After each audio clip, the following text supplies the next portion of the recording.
আসুসের একটা ল্যাপটপ দেখতে পাচ্ছেন। এই আসুসের ল্যাপটপটার সমস্যা হলো ডিসপ্লে, অর্থাৎ এই যেই মনিটর যেটা আর কি ডিসপ্লে, সেটাই ডিসপ্লে শো করে না। কিন্তু এখানে আমরা যদি ডিসপ্লে যে কানেক্টর রয়েছে এখানে, এই ডিসপ্লে কানেক্টর দিয়ে যদি আলাদা মনিটরে সেট করি, আলাদা এই যে মনিটরে যদি সেট করি, সেক্ষেত্রে ডিসপ্লেটা অনেক সুন্দর শো করে এবং চলে। এখন আমাদের দেখার বিষয় হচ্ছে এখানে দুইটা বিষয় এখানে খুবই লক্ষণীয়। একটা হচ্ছে যে আমাদের যে এই যে মাদারবোর্ড থেকে ডিসপ্লে আসার যে কানেকশনটা রয়েছে, যে রিবনটা রয়েছে, হতে পারে এই রিবনটাও প্রবলেম হতে পারে, আবার মাদারবোর্ডেরও কোনো সমস্যা থাকতে পারে। এই জন্য আমাদের এই রিবনটা একটু চেক দিতে হবে, সাথে সাথে মাদারবোর্ডটা খুলে কোন পজিশনে আছে সেটা আমাদেরকে দেখতে হবে। আমি রিবনটা এই ডিসপ্লের সাইড থেকে খুলে নিয়েছি। এখন হচ্ছে মাদারবোর্ডটা পুরোটা আমরা খুলে তারপরে দেখব যে ভিতরের কন্ডিশনটা কী আছে, অবস্থাটা কী আছে। চলেন তাহলে এটা আমরা খুলে তারপরে দেখি যে কী সমস্যা হচ্ছে।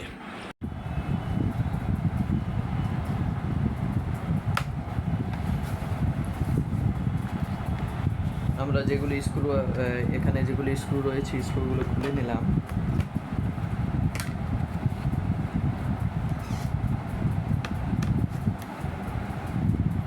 হার্ড ডিস্কটা খুলে নিচ্ছি।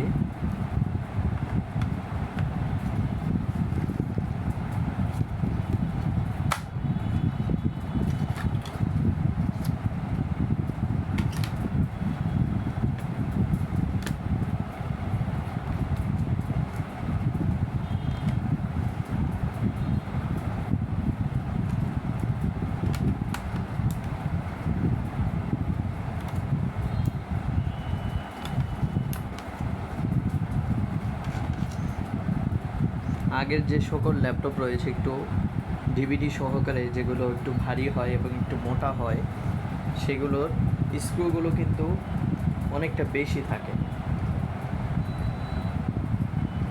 যার কারণে ব্যাক পার্টে যখন স্ক্রুগুলো খোলা হয় তখন ভালোভাবে খেয়াল করা যে কোথাও কোনো স্ক্রু সাইডে চিপায় চুপায় কোনো জায়গায় রয়েছে কিনা।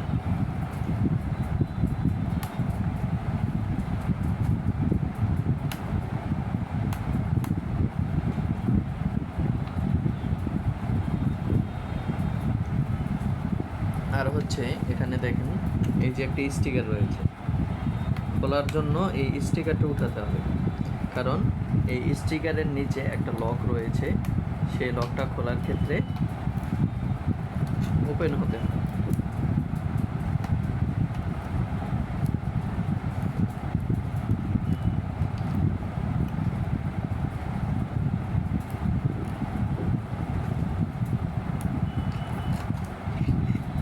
যে এখানে একটা লক রয়েছে, এটা হয়তো ক্যামেরায় ভালো করে দেখানো যাচ্ছে না। আচ্ছা, খোলার সময় এটা অবশ্যই টান দিয়ে লকটা খুলে নিতে হবে। ডিভিডি রাইটারটা খুলছে না, এটার নিচে স্ক্রু থাকতে পারে না, এটার নিচে স্ক্রু নেই, তো ডিভিডি রাইটারটা সম্ভবত এখন খুলবে না, ভিতর থেকে নাট লাগানো।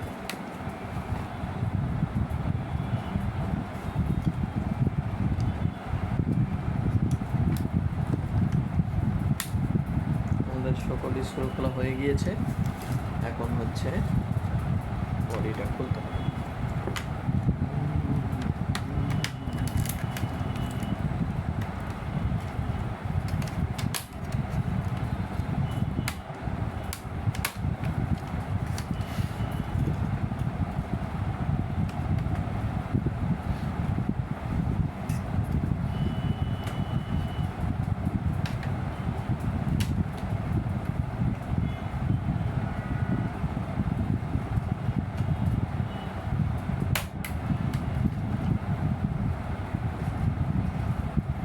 লক থাকে, এই লকগুলো উপরে নিচে করে আস্তে আস্তে করে চাপ দিলে খুলে যাবে।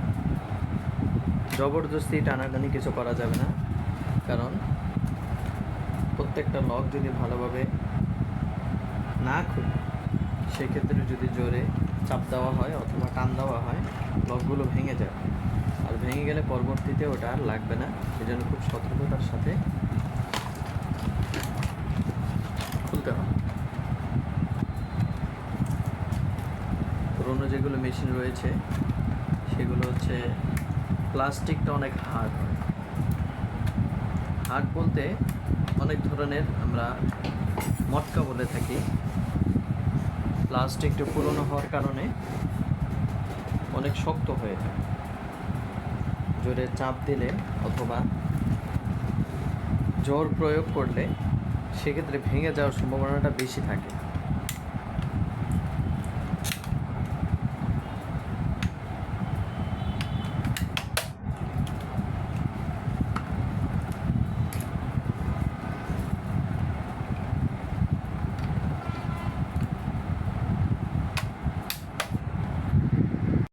দেখেন, আমি একটা ছোট একটা ভুল করেছি। ভুলটা হলো যে পিছনের যখন স্ক্রুটা রয়েছে, স্ক্রুগুলো খোলার পরে আমাদের এই কিবোর্ডটা খুলে নিতে হবে, কারণ এই কিবোর্ডটা পিছন থেকে স্ক্রু দিয়ে লাগানো থাকে। স্ক্রুগুলো খোলার পরেই হচ্ছে আমাদের কিবোর্ডটা খুলে নিতে হবে, কেননা এই কিবোর্ডের নিচে হচ্ছে ছোট ছোট স্ক্রু দিয়ে মাদারবোর্ডটাকে লাগানো থাকে।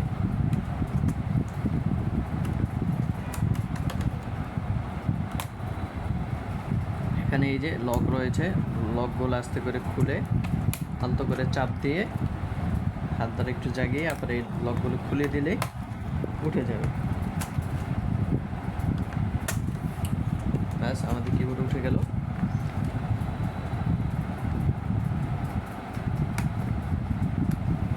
কিবোর্ডের কানেকশন এক এক রকমের থাকে। অনেক আগের যেগুলো মডেল রয়েছে সেগুলোর ক্ষেত্রে এই যে দেখেন,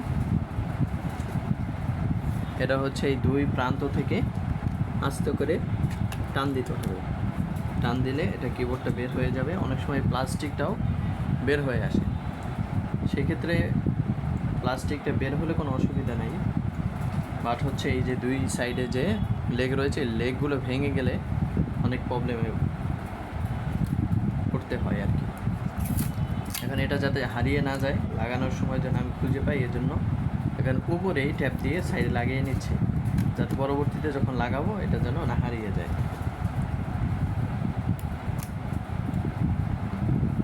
এই ছোটো যেগুলো রয়েছে এগুলো টুইজার ব্যবহার করে ধরাটা অনেকটা সুন্দর।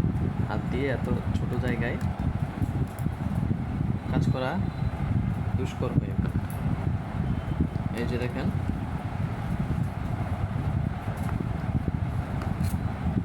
এখানে লম্বা লম্বা স্ক্রু রয়েছে। কিছু কিছু ল্যাপটপে অনেক ছোট ছোট থাকে, এখানে হচ্ছে এই যে অনেক লম্বা স্ক্রু।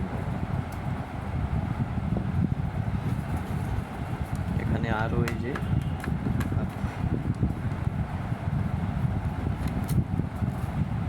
আরও স্ক্রু রয়েছে, এগুলো সবগুলো একেবারে খুলে নিতে হবে।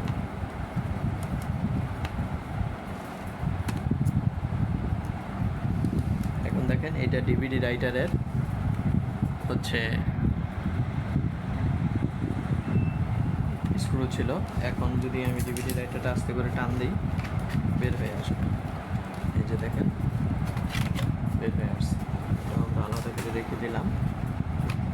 এখন দেখেন, কোনো টানাটানি লাগলো না, বাট এমনি এমনি আস্তে করে উঠে গেল। কিন্তু ওই সময় অনেক শক্ত ছিল এবং হার্ড ছিল। দেখাই আমি,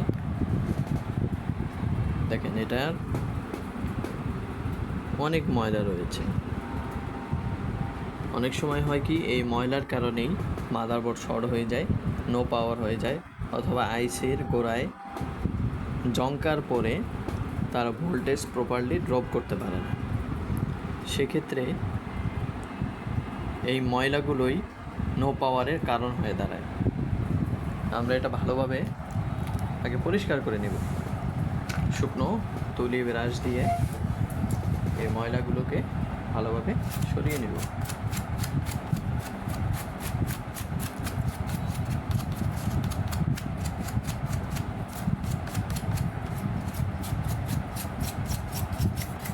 দুঃখের বিষয় হলো, কাস্টমার আসার পরে বলে ভাই আমার ল্যাপটপটা রানিং ছিল, চালাতে চালাতে বন্ধ হয়ে গিয়েছে। কিন্তু যখন ল্যাপটপ আমরা ধরি বা খুলি তখন আমরা বুঝতে পারি যে ল্যাপটপটা কতদিন ধরে চালানো হয়নি, পড়ে রয়েছিল।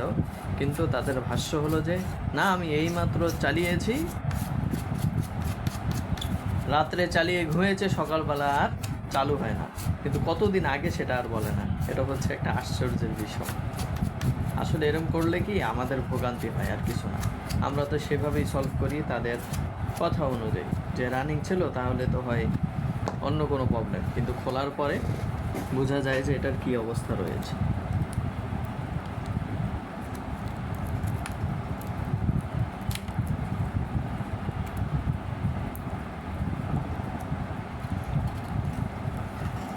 রিবনটা দেখেন, রিবনটার এখানেও অনেকটা খোলামেলা, যেগুলো ছিল ঘামটাম ছিল, ঘামটাম নাই। এখন হচ্ছে রিবনটা আমাদের একটু ভালোভাবে চেক দিতে হবে যে রিবনটা কোনো লেগ ছুটে গিয়েছে কিনা। দেখা যাচ্ছে সবগুলোই লাগানো রয়েছে। তারপরে রিবনটা ভালোভাবে চেক দিতে হবে যে কোথাও খুলে গিয়েছে কিনা, ফেটে গিয়েছে কিনা।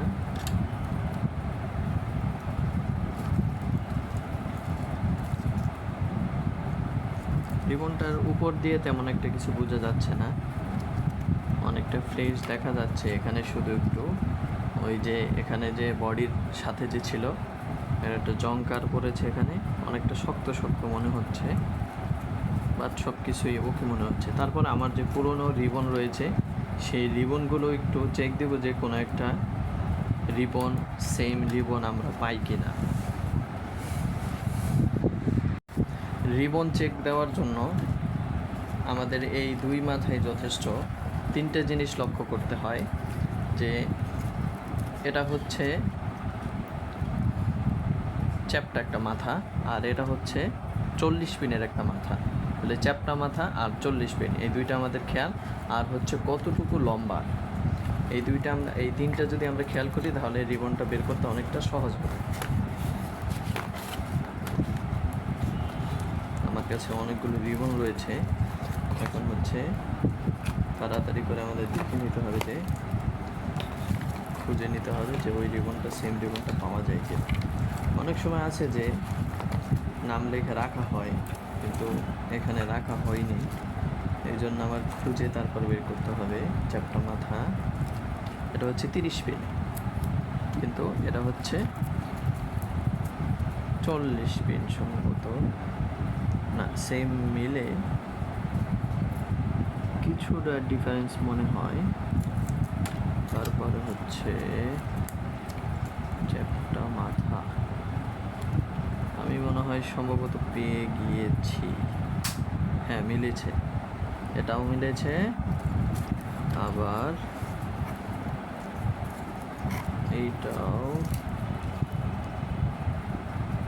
এইটাও মিলেছে, এটাও মিলেছে। এখন হচ্ছে 3 নাম্বারটা যেটা বলেছি যে লম্বা কতটুকু, লম্বাটা খুলি।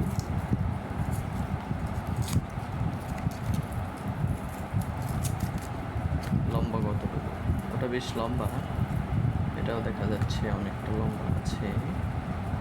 এটাও এই যে সেম হতে পারে, একেবারে সেমই, এটাও লম্বা, অতএব এটা মিলবে আশা করি, চাই। অতএব আমার রিবনটা পেয়ে গিয়েছি, যেগুলো রিবন রয়েছে সেগুলো রেখে তারপর হচ্ছে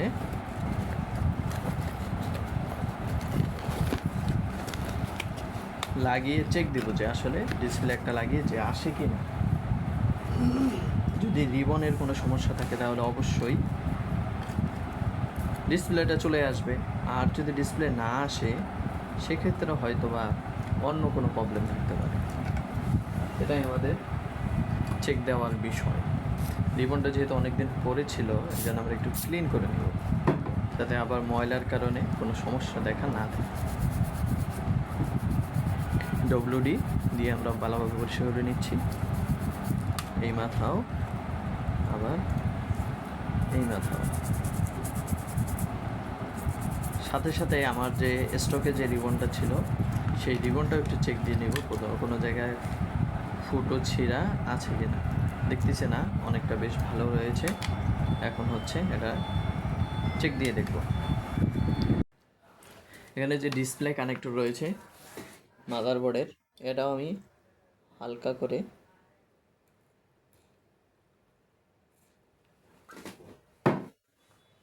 ডব্লিউডি দিয়ে পরিষ্কার করে নিচ্ছি। কারণ হতে পারে এখানে জং পড়তে পারে, ফাঙ্গাস পড়তে পারে, বা হালকা আবরণ পরে লাইনটা নাও পেতে পারে।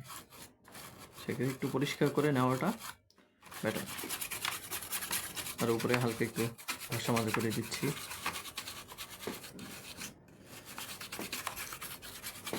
আমাদের সিমস ব্যাটারিটা চেক করে দেওয়া জরুরি, কারণ যেহেতু আমরা মেশিনটা খুলেছি, এটা আমাদের সার্ভিসারদের জন্য হচ্ছে এটা কর্তব্য।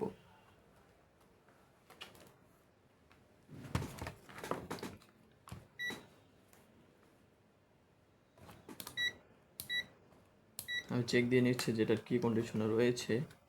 দেখেন মাত্র 7, 6, 5 এরকমের, একেবারে ভোল্টেজ নাই বললেই চলে। অতএব আমাদের এই সিমস ব্যাটারিটাকেও চেঞ্জ করে দিতে হবে।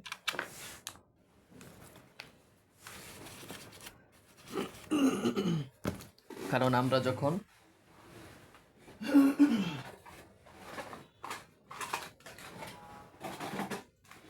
আমরা যখন একটা কাজ ধরব, সেটাকে সুন্দরভাবে করার জন্য চেষ্টা করব। এটাই হচ্ছে একজন ভালো সার্ভিসারদের কাজ।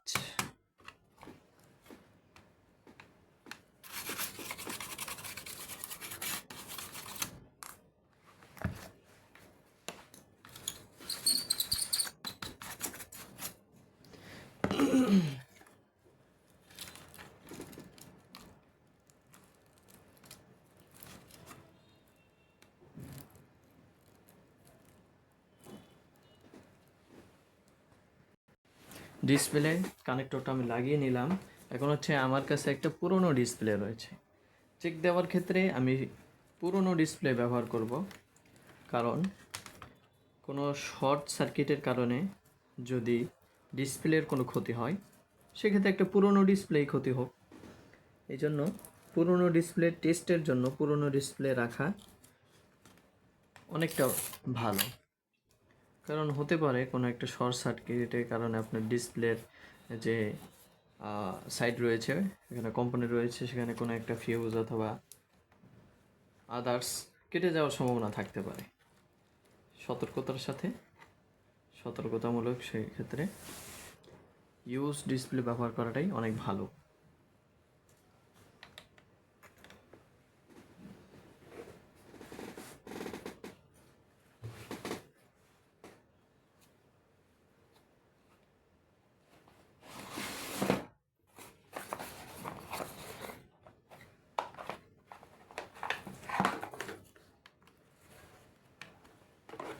আমরা টেপটা লাগিয়ে নিচ্ছি।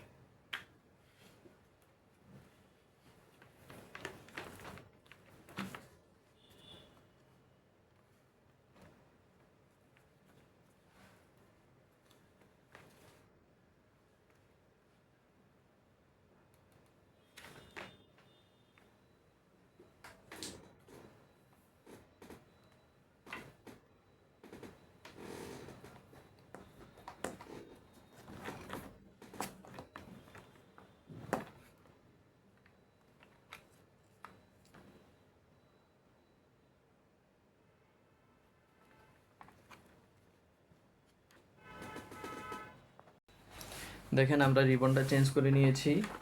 এখন হচ্ছে যখন ডিসি পাওয়ার সাপ্লাই লাগিয়েছে, এখানে শো করেছে যে লাইনটা পেয়েছে।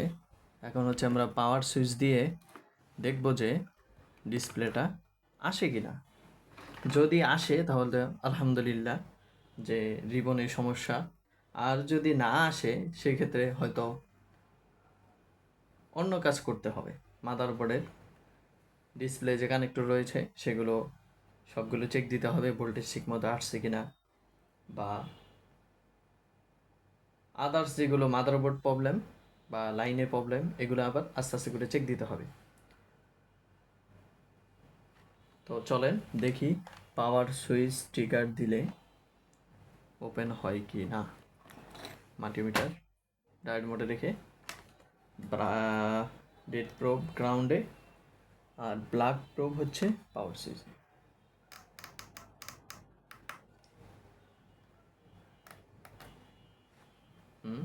ট্রিগার নিয়েছে দেখেন, আলহামদুলিল্লাহ।